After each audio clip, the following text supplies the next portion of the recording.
it doesn't score as well as we were hoping. We have to make sense mathematically. And the way it works when you're below 600 is there's 12 different tier levels.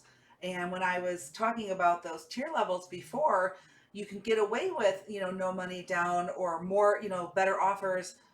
But you're like more in the nine to tier nine. I know that you've been to 5 other places, all right? They've ran your credit. I know you've told me on the phone that they're making you offers. I'm telling you, they are just saying whatever you want to hear to get you in the door to work you over, and that's their job. That's what they're trained to do. That's the way they've been doing it since the beginning of time. Me do what I do because I do it differently.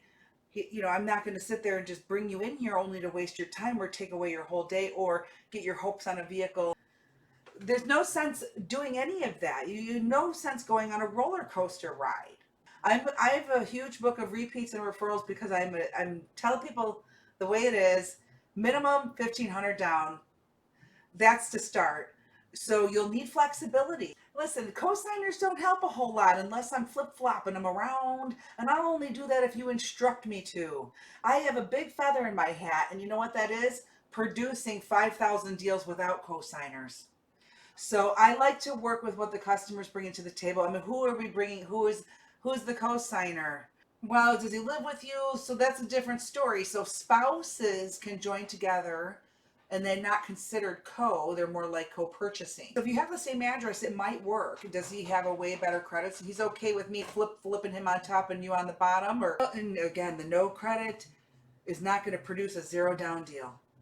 So I would ask him to call my phone and I can grab his info, be prepared that if I come back, it's probably going to need money down on a first time buyer. So, and using a 14% payment to income ratio, they're not going to want the payment to go over 448.